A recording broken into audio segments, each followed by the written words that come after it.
ተሰሪሕሎም ወይ መሐመድ ባሪያ ስለዝነበረ እዩ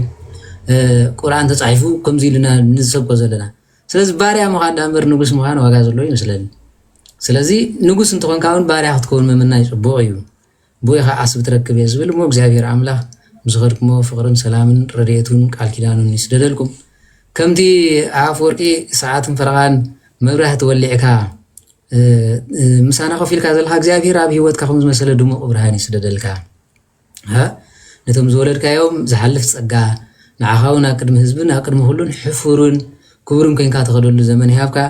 በዓል ማማድ ሃብካ ንዓና ንምኽባር ኢልክናብ ስለ ዝመጻእኽን እግዚአብሔር ብውላድክን የኽብርክን በቶም ትረድኦም ዘለኽን ከዓ ምርቓ ስጋብ ሰማይ ዝበጽሕ ይግበረልኩም ማሕበር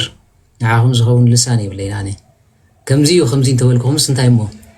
ኣነ ኸብር ዘይገበርክሞ ኣነ ከይሓስር ዘይጸለኹሞ የለን እንኳን ንሱሲ እግዚአብሔር ክንፊ ይብኒ ከም ዑፍ ክበርር ስለትጽልዩ ዝውዕለኹምስ እንታይ መኽብለኩም ኣይናይ ተዛሪበ ኣይናይ ከምስግን ማለት እየ ስለዚ እግዚአብሔር ከምቲ ንዓይ ትምነይለይ ግን 7 ዕፅፊ ገይሩ ንዓኹም ይሃብኩም ወኣነ ብህይወት ከለኹ ዘይኮነሲ መይተ ዓጽመይ ዘገልግለኩም ዘመስግነኩም ዘመን የምጸልኩም ተወሊደውን ውላድ ንዓኹም ዘገልግል ንዓኹም ከዓ ንኽብርኹም ዝኸይድ ዋጋ ዓስብኹም ኮይኑ ድማ ማይ ቀዲሑ ዕንጨይቲ ሰይሩ ሃገር ሃኒጹ ቤት ድማ ቆፊሩ ዝሰርሐልኩም ዘመን የምጸልኩም ባይኳ ክንደይ ከይትረኽቦ بعين እግዚአብሔር ግን ኩሉ ከም ዓር ዝጣዕመ ህይወት ከም ጸባዝ ጻዕደወ ከም ብርለ ዝነጽሐ ከም ዝናብ ሰማይ ዝበዝሐ ከም ሕፃ ሰማይ ቆጢርካ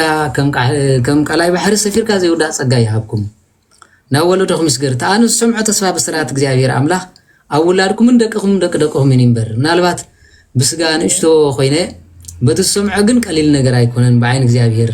ከምዚልካ ምዝራብ ንነፍስ ትዕቢት ንርእስኻ ከፍታ ከይመስል እምበር እታ ኣነ ዝሰምዖ ብዙሕ ስለ ዝኾነ ስጋ ባጽናፍ ዓለም ዝኸይድ ቅድስናን ጸጋን ይሃብኩም ዝረገምኩሞ እግዚአብሔር አምላክ ይምሐወልኩም ዝባረኽኩም ድማ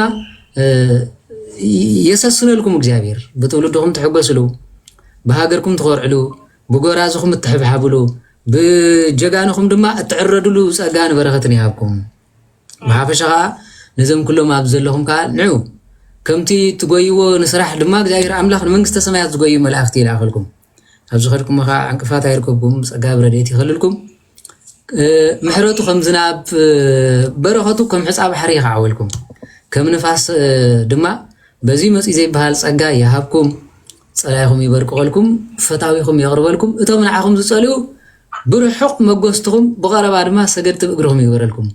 ታትሲት ኣነ ንዓኹም ዝኸውን ቃል የብለይን ብጸጋ ወላዲት አምላክ በህንፈ መላእክት ዝተኸለልኩም በኽብሪ ጻድቃን ዝተነደቕኩም በዓጽምቲ ቅዱሳን ዝተሰረትኩም ይግበረልኩም መድኃኔ ዓለም ክርስቶስ بسماء سلالو بمدر دما انه ومبر يقمطلكم አይደል ዋት ሰይ እግዚአብሔር ምስኩላትኩም ይሁን ክንፈ ስላሴ ይብኩልልኩም ክብለኩም ይዝደሊ በሐንሳ ስለዘለና ድህሪ 10 ደቂቃ አቢለኩም ለሰኩም መታን ቴሌግራም ማይሰቲና ክንመጽአኩም ኣብዚ ዘለኹም ግን እግዚአብሔር አምላክ ጸጋ ብልዕሊ ጸጋ በረከት ብልዕሊ በረከት እታት ምንይዋን ትማናጨትላን ዘለኹም ኤርትራ ጽባሕ ከም ቢትሮ ጽሪቲ كم جنة دما لم تجيرو يهابكم